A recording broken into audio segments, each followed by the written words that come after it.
Bismillahirrahmanirrahim. Alhamdulillahi Rabbil Alamin. Wassalatu wassalamu ala asyrafil anbiya'i wal mursalin. Nabiyina Muhammadin wa ala alihi wa sahbihi ajma'in. Assalamualaikum warahmatullahi wabarakatuh. So inshallah, adabul muta'allimin, ang magagandang asal para sa mga mag-aaral ng kaalamang Islamiko. Tiyatalakay na natin yung adabu tilawatil Quran.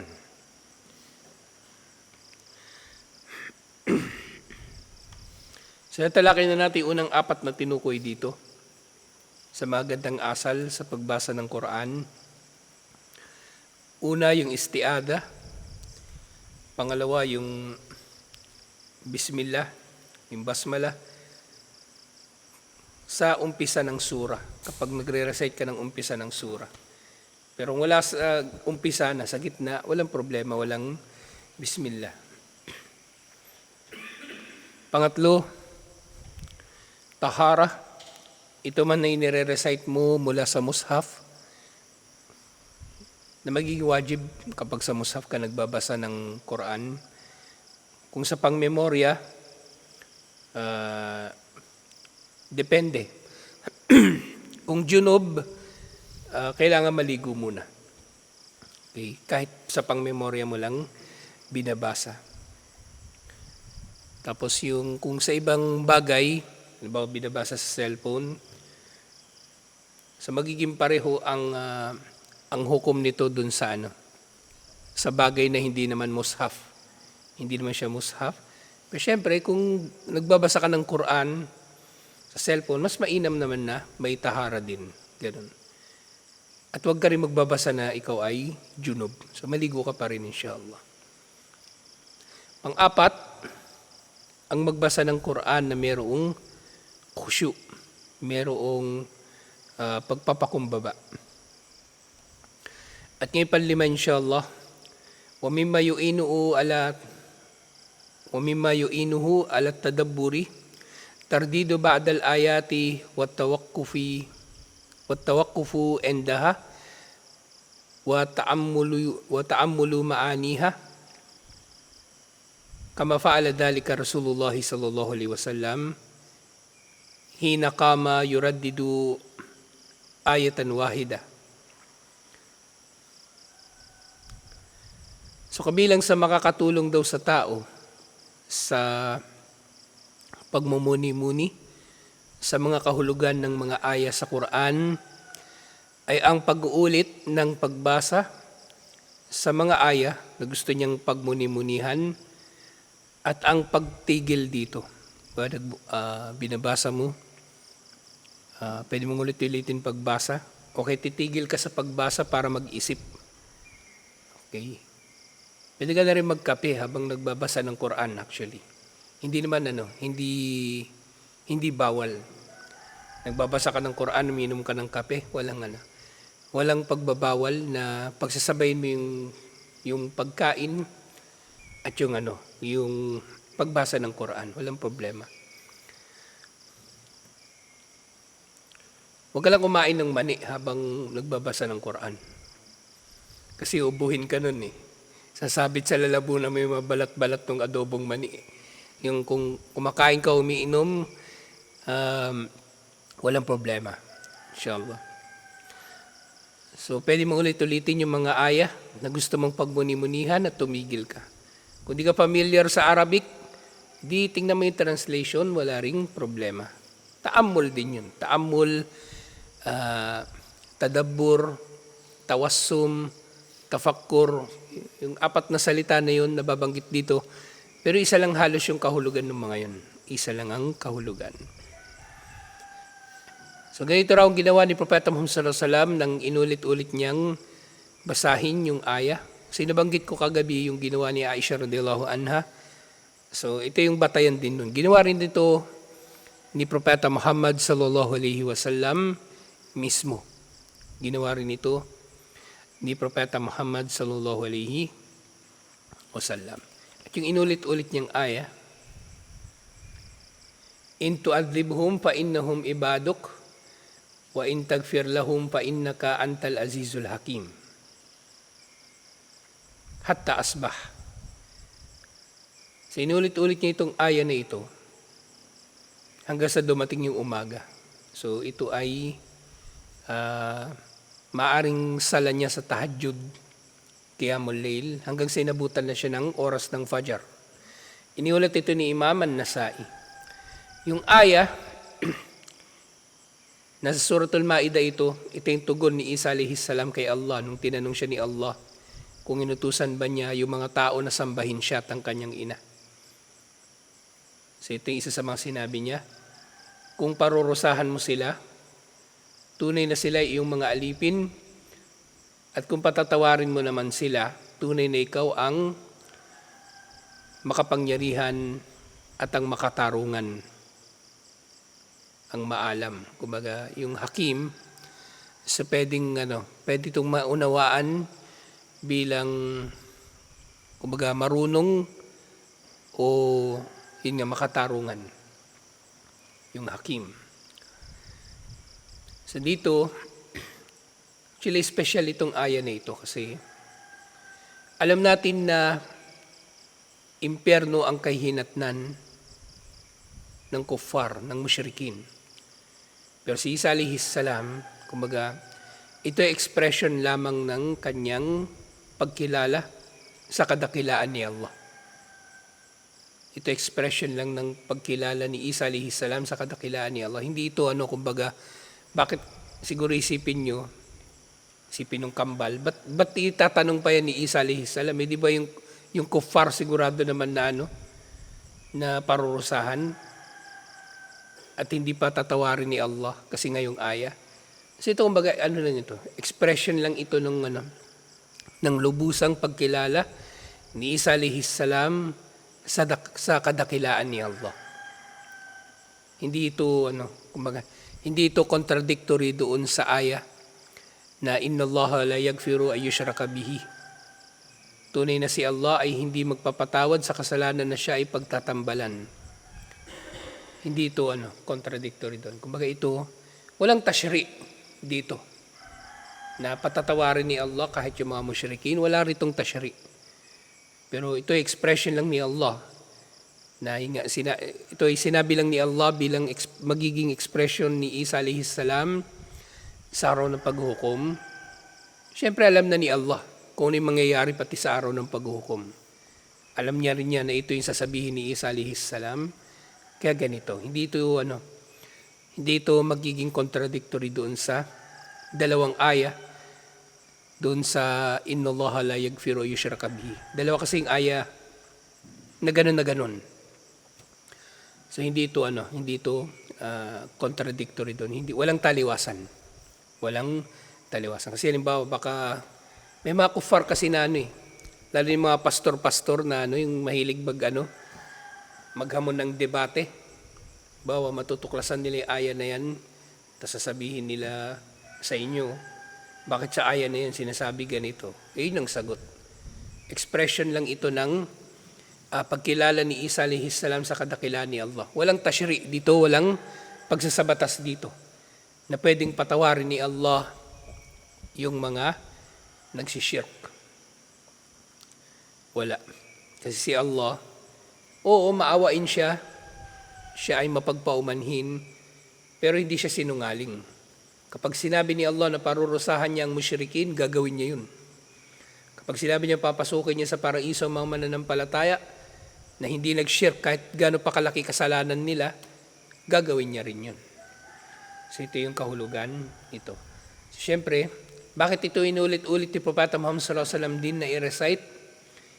Kasi si Propeta Muhammad sallallahu alaihi wasallam, kung sa mga tao, siya yung pinaka maawain. Kaya sinasabi ni Allah, la'allaka baqi'un nafsaka an la yakunu mu'minin. Maaring halos patayin mo na yung sarili mo sa kalungkutan kapag hindi sila nanampalataya. Ganon magmalasakit si Propeta Muhammad sallallahu alaihi wasallam. So maaring nire-recite niya ito palagi para lang kumbaga, kasi parang assuring assuring masyado, kumbaga para sa atin na maunawaan na si Allah, patatawarin niya ang gusto niyang patawarin. Yung karapat dapat na patawarin. At parurusahan niya yung gusto niyang parusahan, na dahil sa kanyang katarungan, parurusahan niya yung karapat dapat lang na parusahan. Siyempre si Propeta Muhammad sallallahu alaihi wasallam actually, mabigat din yung damdamin niya pagdating sa kapag napag-uusapan yung parusa sa impyerno. Kasi tayo nga, di ba? Minsan napapatigil ako pag may nakikilala akong kupar na mabait, nakapanghinayang kupar na yung hindi naman namiminsala sa tao, kupar na matulungin, kupar na magalang. Minsan naisip ko, sana ito na lang nag-Muslim, hindi yung gagong yun Naisip ko ganun Tapos naisip, paano kaya ito sa sayang yung mabubuti niyang gawa. Lalo na si Propeta Muhammad sallallahu alaihi wasallam, ba? Si Abu Talib namatay hindi Muslim. Yung magulang niya hindi rin Muslim. Nanay tatay niya namatay na hindi Muslim. Kasi malinaw na namatay sila na hindi Muslim. Di ba natalakay na natin? Kasi namatay sila, panahon ng Jahiliya, hindi pa propeta si Propeta Muhammad sallallahu alaihi wasallam, pero namatay sila na meron namang propeta na pinadala sa kanila. Si Ibrahim alayhis salam at si Ismail alayhis salam. Pero wala sila sa relihiyon ni Ibrahim alayhis salam. Ibig sabihin namatay sila sa shirk. At lalong wala rin naman sila sa relihiyon ni Isa alayhis salam. Kasi ang mensahe ni Isa alayhis salam limitado lamang sa angkan ng Israel. So namatay talaga sila sa shirk at sila ay nasa impyerno, at yun din ang pinatunayan sa iba pang mga hadith. Wakana tadabburu ayil Quran,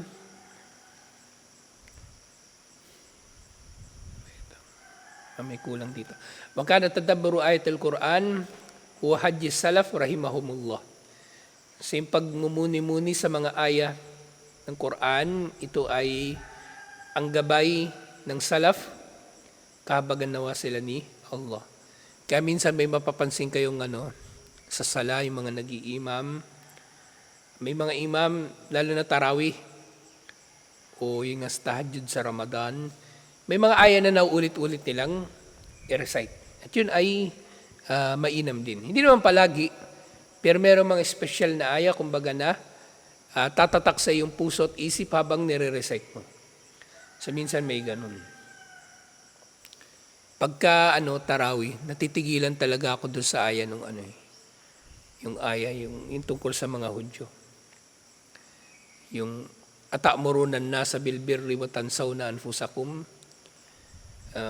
wa antum tatluna al-kitaba fala taqilun. Inutusan ba ninyo yung mga tao ng kabutihan samantalang nakakalimutan ninyo ang inyong mga sarili? Habang nagbabasa kayo ng kasulatan, hindi ba kayo nag-iisip?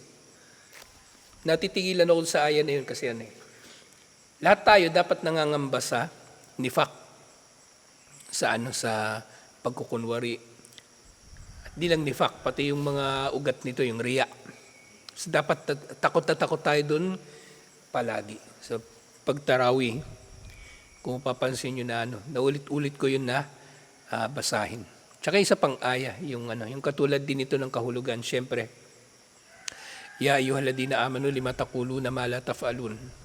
O mga nanampalataya, bakit ninyo sinasabi ang mga bagay na hindi naman ninyo ginagawa? So dapat natatanim ito sa puso ng tao. Ito yung dapat ugali ng Muslim. Yung maging dalisay siya inshallah sa kanyang layunin at maging malayo sa pagkukunwari, sa pagiging hipokrito, sa pagiging munafik, sa pagpapakitang tao. Ganoon. Kasi pag wala ang ikhlas, wala lang. Parang yung mga ngayon, mga neo-salafi, tingnan nyo yan. Ang higpit sa relihiyon, lahat pinupuna. Pati maalam, pinupunan nila. Yun, malalaman mo ngayon, mga gagong, may mga syota pala. Tapos kulang-kulang yung sala. Kala mo kung sino makaporma. Yan yung dating ni Yasin dito. Ganun yung dating ni Yasin, yung maangas na tapos biglang malalaman ko, yun yung kapag yung bagay, pinapakita mo lang. Hindi ko nililibak lang si Yasin. Pag makita ko siya, sabihin ko talaga sa kanya yan. Kaya maganda rin kumbaga, Malayo-layo siya sa atin para makapag-isip-isip din siya. May ganun siyang ugali yung tas nabalitaan ko pa yung ginawa niya kay Hasan nung yung iftar. Hindi magandang ugali yung para kang banal, para kang santo, tapos ikaw pala bandang huli, sablay din. Banayad ka lang siya, relax ka lang na yung hindi yung parang actually ugali talaga ng mga Hudyo eh. Mga Hudyo talaga yung pangunahing tinutukoy doon eh. Yung mga Pariseyo, yung mga Saduseyo, sila yung mga parang ulama. Yung mga Pariseyo at Saduseyo, kumbaga dalawang madhab ng mga ulama ng mga Hudyo. May pagkakaiba lang sila ng pagkakaintindi kung sino yung Mesaya at iba pang mga hindi nila pinagkakasunduan. Pero nagkakasundo sila sa pagtaliwas, pagtuligsa kay Isa alayhis salam. Yung mga Pariseyo at Saduseyo. Lagi nababanggit siya sa Bible.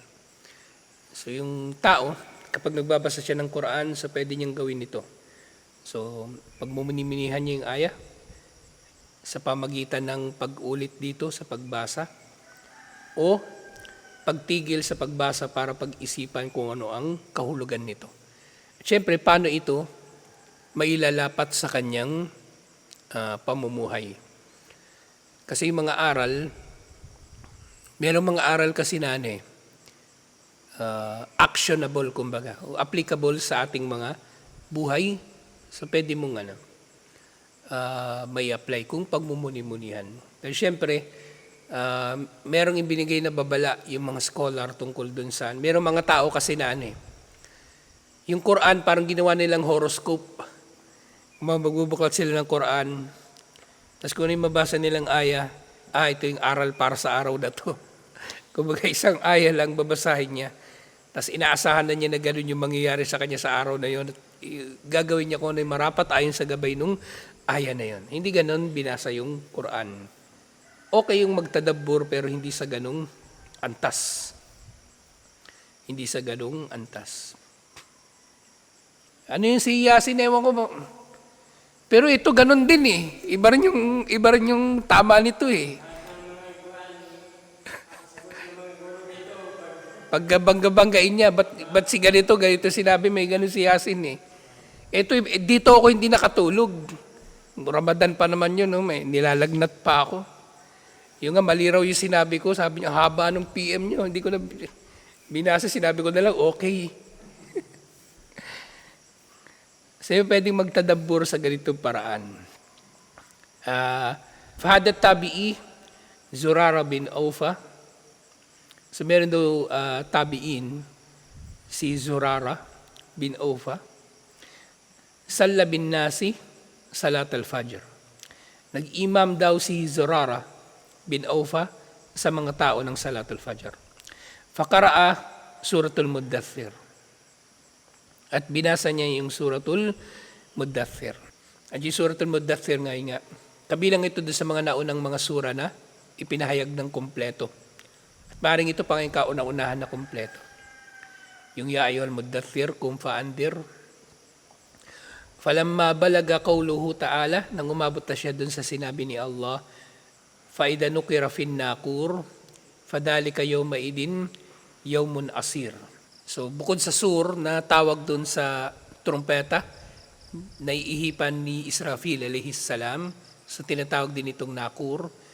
Faida nukira fin nakur, fadhalika yawma idin, yawmun asir. Yun ay magiging araw na mahirap. Siyempre, kapag inihipan na yung trumpeta, yun ang araw ng paghukom. Mamamatay ang lahat sa unang paghihip. At pangalawa, mabubuhay na ang lahat para simulan na ang araw ng paghuhukom. So yun yung aya na kinamatayan ni Zurara bin Awfa, kahuli-hulihan niyang ginawa bago siya namatay. So ito yung habang nag-iimam daw siya, inulit-ulit niya itong aya na ito. At yun na rin kinamatayan niya, yung aya na ito. Namatay daw siya yung habang binabasa yung aya na ito. At sinabi ng isang tabi'in, kala Bahzu bin Hakim, sa isa daw sa mga nagbuhat sa kanya, nung namatay na siya, si Nahzu bin Hakim, kabilang daw siya dun sa mga nagbuhat dun sa kanya. Sabi nga niya, kahabagan ni Allah si Zurara. So ito yung huling nagawa niya bago siya namatay. Itong sabihin yung o i-recite itong aya na ito. Ganyan din sinabi nga rito, hakadakil muslim kanat ayat al-Quran tuharriku masyairil mu'minina wa tu'athiru fihim khushu'an wa tuma'ninatan fi ibtiga'i ma indallahi ta'ala minan naim wal khawfi min adabil jahim. So sabi ni Sheikh, so ganito kapatid na Muslim kung paanong pinagmumuni-munihan ng Quran na ito ay nagpapagalaw ng damdamin ng mananampalataya at nakaka-epekto sa kanyang kusyu o pagpapakumbaba at pagiging panatag sa paghangad sa anumang tangan ni Allah ng mga biyaya at gayon din sa takot niya sa parusa sa impyerno. So ganito pinagmumuni-munihan ng Muslim inshallah ang Quran. Na ito ay mayroong epekto nga dapat sa kanyang damdamin. At ito ay nagdudulot sa kanya lalo ng karagdagang pagpapakumbaba kay Allah. Sa paghangad nga ng biyaya ni Allah at takot sa parusa ni Allah. At gayon din naiulat, fahada amirul mu'minin Umar bin Khattab radiyallahu anhu kharaja laylatan fasami'a rajulan yusalli wa yaqra surat at-tur. Lumabas daw minsan si Umar bin Khattab radiyallahu anhu at narinig niya ang isang lalaki na nagsasala sa gabi at binabasa nito yung surat at-tur. Si Umar bin Khattab radiyallahu anhu, yung katulad na pinapakita doon sa Omar series, nung naging khalifa na siya, nakagawian niya ito. Yung nagroronda siya sa gabi. Tinitiyak niya yung kaligtasan ng mga tao.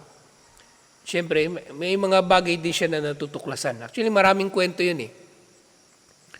Tungkol sa yung yung pagroronda niya sa gabi. Doon sa Omar series, na nabanggit doon, di ba, yung nanay na walang mapakain doon sa mga anak niya. Tapos galit na galit sa khalifa. Tapos nung nagdala na si Omar ng pagkain, sana ikaw na lang naging khalifa. Yan sabi niya kay Omar. Kasi nangyari nun, meron silang batas. May ayuda. Kung naalala niyo, di ba merong ayuda. At kabilang sa binibigyan ng ayuda pati mga bata. Kaso ang binibigyan nila ng ayuda, yung 6 months lang pataas. Yung wala pang 6 months hindi kasama sa ayuda. So yun yung nirereklamo ng babae. Kaya binago rin ni Omar yung ordinansa nila ng panahon na yun. Tapos yung nanay na gusto niyang haluan ng tubig yung gatas. So nangyari din yun sa gabi. So isa sa mga nangyari dito, yun nga, narinig niya yung isang lalaki na nagre-recite ng surat at-tur. Hanggang sa dumating siya sa aya, falamma balaga qawluhu ta'ala, nang dumating siya doon sa aya, inna adaba rabbika lawaqi, tunay na ang parusa ng iyong Panginoon ay waqi.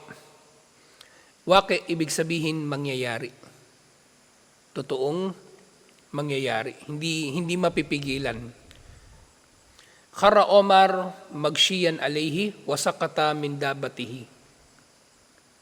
Wa adahun nasu syahran kamilan. Nung narinig daw yun ni Omar bin Khattab radiyallahu anhu, hinimatay daw siya.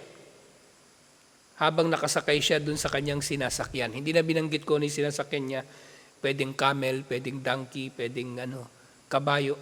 Pero usually kapag nandun lang sila sa loob ng Madina, donkey yung sinasakyan nila.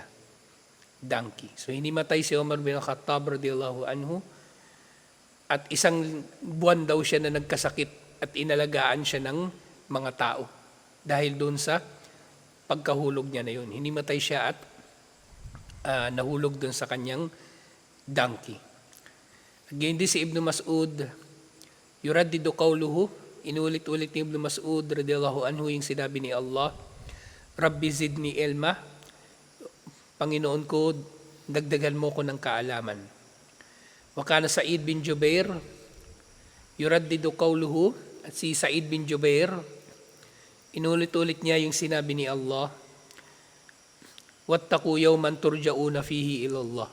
Ito yung huling aya na pinababa sa Quran. Katakutan ninyong araw na ibabalik kayo sa araw na ito kay Allah. So inulit-ulit niya ang pagbasa dito. Gayun din, sinabi, fi'lu qari'il Quran idha marra bi ayati rahmatin an yas'alallah ta'ala min fadlihi wa yarju rahmatah. So marapat para sa nagbabasa ng Quran, ang tinutukoy dito, yung nagbabasa sa labas ng sala. Okay? Kasi kung nagbabasa ka ng Quran sa sala, hindi mo pwedeng Kasi sa sala, wala kang pwedeng i-recite sa sala liban na lang sa kung ano ang naiulat na pwedeng i-recite sa sala. So si Propeta Muhammad sallallahu alaihi wasallam may mga bagay na nire-recite siya kapag may mga nababanggit na aya. Bawa subhana, yung mga ganung bagay. So kung wala sa sala at nagbabasa ka ng Quran at dadaanan mo yung aya na tumutukoy sa habag ni Allah, so pwede kang tumigil at humiling ka ng biyaya ni Allah. Tumigil ka at magdua para sa biyaya ni Allah at kanyang habag. Wa idha marra bi ayati adhabin ista'ada billahi min ash-sharri wa min al-adab. At kung madadaanan naman niya yung aya tungkol sa parusa, siya ay nagpapakupkup kay Allah mula sa kasamaan nito at mula sa parusa na ito. Halimbawa nga rito, Allahumma inni as'aluka al-afiyah aw al-ma'afat min kulli makruh. O Allah, humihiling ako sa iyo ng afiyah. Yung afiyah, wala itong direktang translation sa Tagalog, pero sa English, wellness. Kumbaga, humihiling ka kay Allah ng afiyah, wellness, at humihiling ka kay Allah ng, kumbaga, pagiging malayo mula sa anumang hindi ka nais-nais. Mula sa kung anumang hindi ka nais-nais. Yung panlima sa mga mabuting asal sa pagbasa ng Quran, yung pagmumuni-muni rito. Parehong binabasa man ito sa sala, nagbabasa ka ng mushaf, o naririnig mo ito na binabasa ng iba. May narinig kang aya, narinig mo binabasa sa tape, o sa cellphone, so pwede ka rin magmuni-muni rito. O kaya binabasa ng iba, may nagbabasa ng mushaf, napatigil ka, so pwede rin, inshallah. O kaya sa iba pang mga pinalabas sa TV, so pwede mo rin pagmuni-munihan yung mga bagay na yun. Pero wala rin naman problema nga. Kung nagtatrabaho ka, tapos merong nagpe-play na Quran sa cellphone, kasi hindi mo naman nababantayan, di ba? Minsan nagpupukpuk ka, minsan maingay, walang problema. Pero kung sa mga pagkakataon na makakatigil ka, kumbaga, para makinig talaga ng Quran, magbasa ng Quran, so pinakamainam itong ganitong paraan ng pakikinig at pagbabasa ng Quran, inshallah. So tutuloy natin ito doon sa pang-anim next week, inshallah, na imagad ng asal kapag nababanggit yung mga kadakilaan ni Allah subhanahu wa ta'ala. Na merong mga naiulat nga na binabanggit si Propeta Muhammad sallallahu alaihi wasallam kapag nababanggit ang mga aya na ito. Pero ngayon, kung wala ka naman sa sala, so doon pwede mong putulin ang iyong pagbasa at pwede ka magdua.